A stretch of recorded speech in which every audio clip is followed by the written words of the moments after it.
ole với là hiền Diakkawn scholarship à công khu phiatfaiin hnatlang pui này này hay hi NGO television te malak na ti ania heta hianin then khatin sarkar lai dem na rongkai omang deu tia Facebook a le media dang dang ate an ti chuak a hi a tha kan ti lawa eni Diakkawn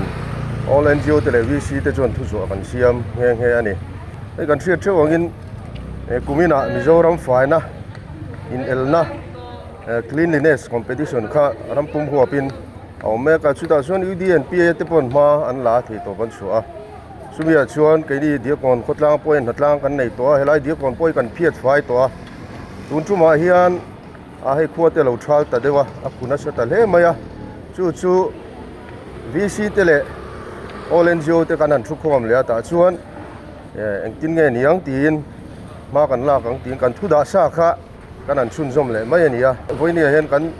ti fai vek seng kherlo mai thema ro chu khawtlang mi puite fisel na lama po harasana thlen theni wangin ti fai te apoi mo in kan sia yang chuan khatang hi kan an ko wania heng hi ani lo zong le eng mo do zonga soipal khawm ve theya sarkar lam dem nai mo bial tu han dem nai mo khang kha om reng reng lova ini VC le NGO te hian kan ti tu dik tak nia kan thria da wangin voini hian tiang hian rom han kan siama hnatlang pui hi kan ko ani ti kha min thria chak turin kan han ti ani ti chuan kan soibel le zok do chu hei highway hi a che ve ma bi ken kho pui chung te a hreom to a hei hi kan MLA kan DC te pon thei top chuan man la a chul angin anor thei thei anora meeting chi rang rang te pon ko ve a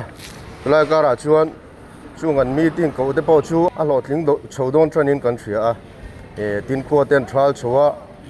ta chuan heng an foi tu kan ho tu te malau na te po hi bo zui na cho zelang ti hi kan ringa kan bei sei boka Christmas ma te hian chuan kong thatak kong nuam tak kan nei me man te po hi kan han bei sei boka ni voina kan hnatlang nei hi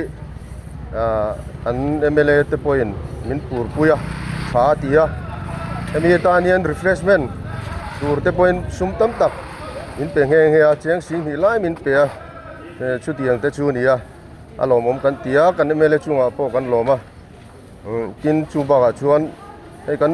bol lo kan phia khom te po hi UDNPA lam kan an request na tangin an motor te po min ron pe don ning kan thria chung te po chu kan MLA malang na vek zel ania kan lom em mani tin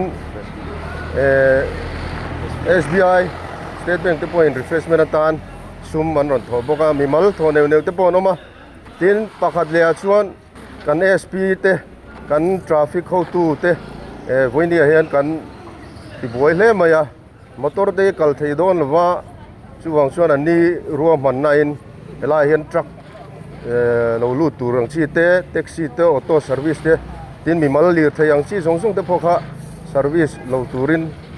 chuang lo turin kan an tia chulai chon traffic police te kan SP te min puina te po kan lo me mani ti kha kan soi tel ve du hal bo kan ye kan tran rual te kan lo tho ho chin to te kha voile na lo chuang le sela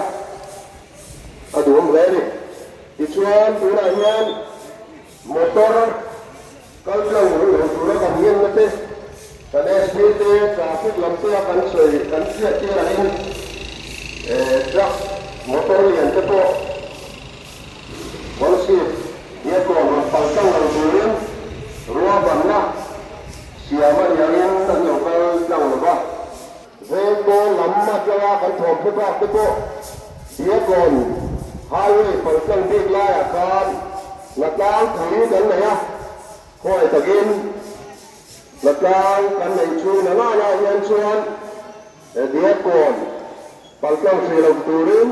kan in ngena kan in set thar tu le ni